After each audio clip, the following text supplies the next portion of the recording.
Bismillahirrahmanirrahim. Assalamualaikum warahmatullahi wabarakatuh.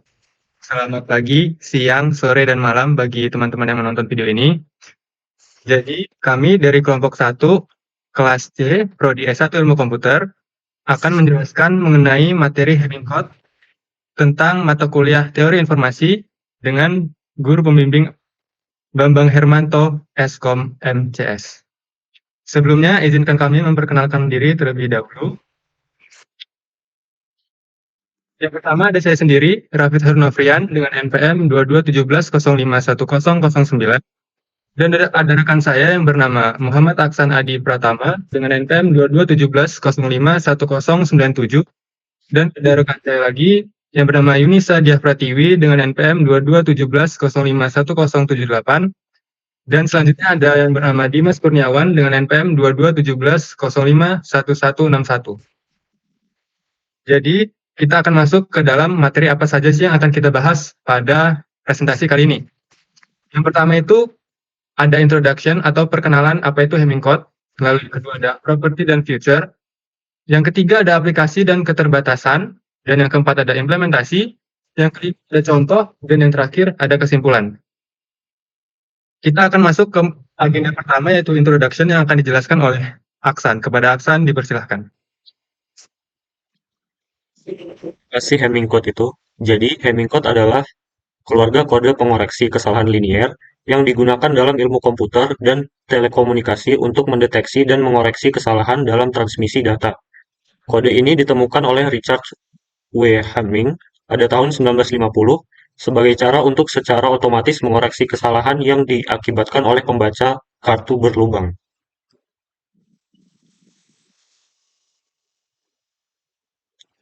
Selanjutnya, properti dan fitur. Yang pertama, kode Hamming mampu mendeteksi satu atau dua kesalahan bit, atau mengoreksi satu kesalahan bit tanpa mendeteksi kesalahan yang tidak dapat diperbaiki. Selanjutnya, kode Hamming merupakan kode yang sempurna, artinya mencapai tingkat tertinggi yang mungkin untuk kode dengan panjang blok dan jarak minimum 3. Selanjutnya, rate dari kode Hamming dihitung dari sebagai rasio dari panjang pesan dengan panjang blok, yang merupakan nilai maksimum yang mungkin untuk kode dengan jarak minimum 3 dan panjang blok 2R-1 sampai 1. Yang terakhir, selanjutnya, matriks pemeriksaan paritas dari sebuah kode Hamming dibuat dengan mendaftarkan semua kolom dengan panjang R yang tidak nol. Hal ini mengakibatkan kode ganda dari kode Hamming menjadi kode Hadamard yang dipersingkat, yang juga dikenal sebagai kode simplex.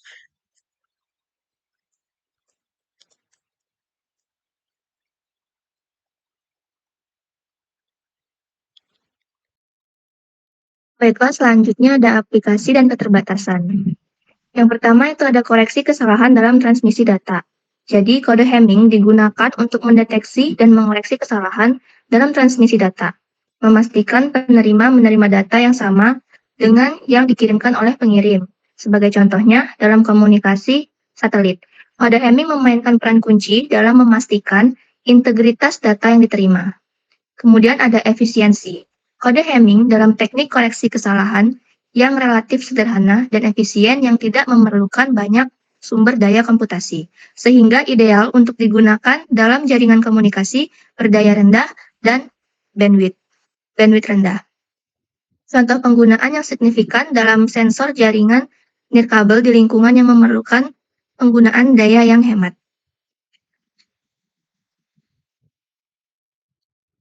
Keterbatasannya, kode Hamming hanya dapat memperbaiki sejumlah kesalahan dalam jumlah terbatas.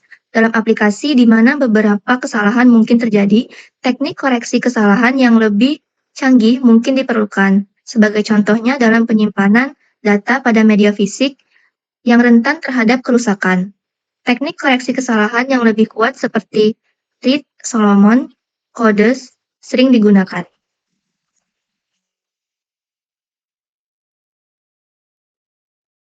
Berikutnya ada implementasi. Kode Hamming dapat diimplementasikan sebagai berikut. Pertama, yaitu menghitung kode Hamming. Kunci dari kode Hamming adalah menggunakan bit paritas ekstra untuk memungkinkan identifikasi kesalahan tunggal. Kode dibuat dengan menetapkan semua posisi bit yang sesuai dengan bit data. dan kemudian menambahkan bit paritas untuk memastikan jumlah total 1 pada bit data adalah genap. Kemudian ada deteksi dan koreksi kesalahan.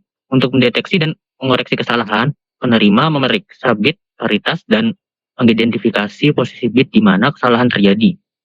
Kesalahan kemudian dikoreksi dengan mengembalikan bit pada posisi tersebut. Baik, kita akan masuk ke dalam contoh soalnya. Di sini ada sebuah contoh soal dengan soal sebuah urutan data diterima 010111000010. Tentukan bit di posisi mana yang salah.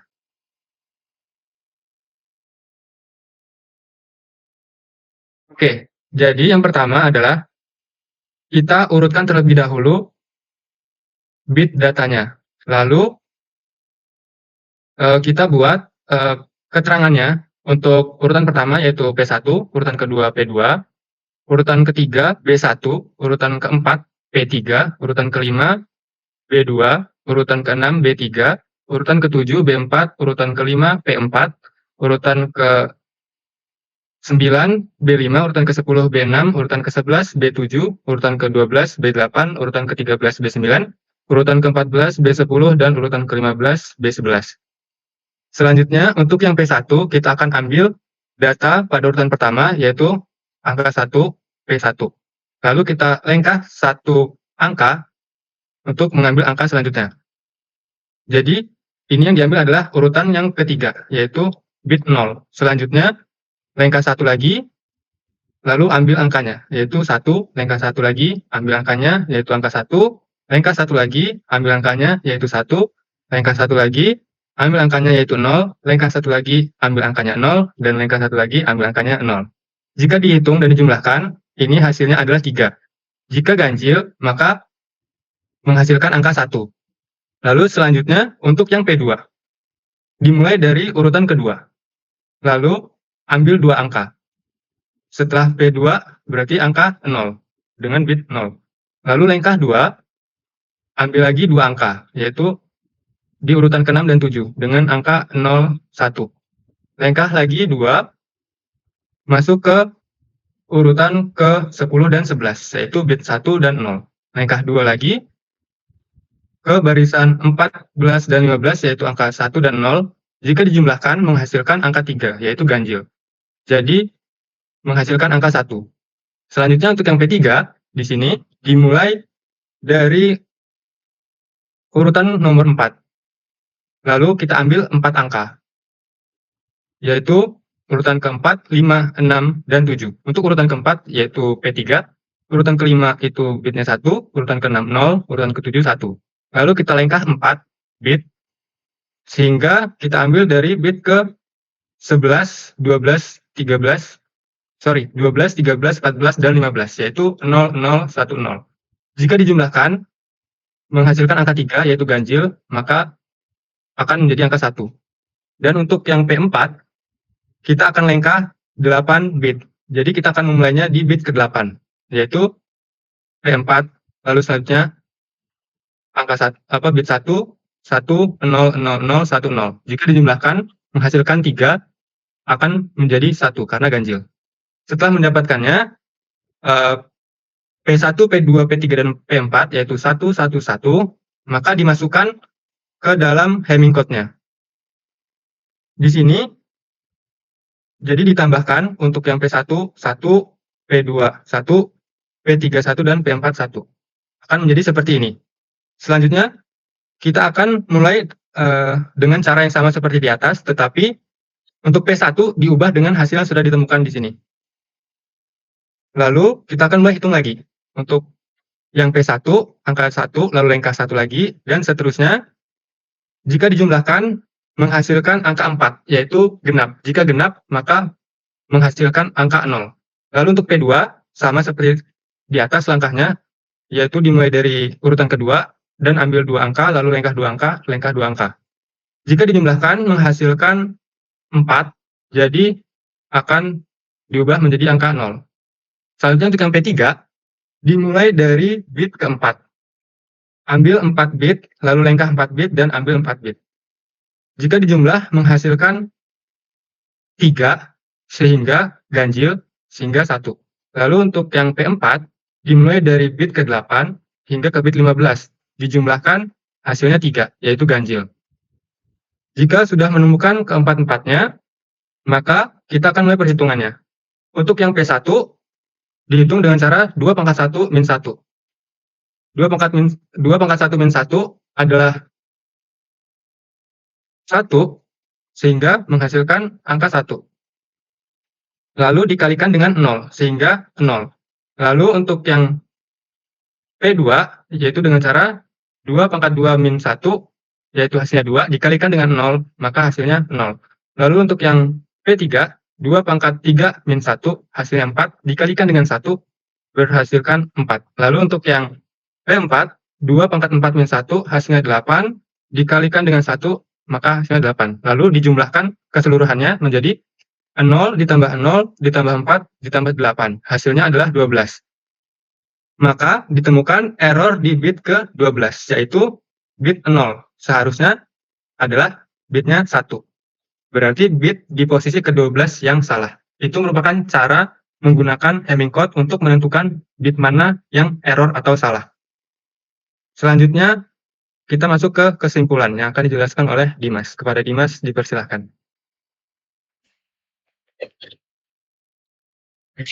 Kesimpulannya, kode Hamming adalah teknik koreksi kesalahan yang banyak digunakan yang efektif dalam mendeteksi dan mengoreksi kesalahan bit tunggal dalam transmisi data. Meskipun efisien dan sederhana, ia memiliki keterbatasan dalam kemampuan mengoreksi kesalahan yang terbatas. Namun dalam konteksnya, penggunaan yang tepat seperti pada jaringan komunikasi berdaya rendah atau komunikasi satelit, kode Hamming tetap menjadi pilihan yang sangat berguna dan efektif. Baik, mungkin itu materi yang dapat kami sampaikan. Jika teman-teman ada yang ingin bertanya dari materi Hamming code ini, teman-teman bisa menulisnya di kolom komentar di bawah ini. Itu saja yang dapat kami sampaikan. Banyak kurang lebihnya kami mohon maaf. Kami akhiri. Wassalamualaikum warahmatullahi wabarakatuh.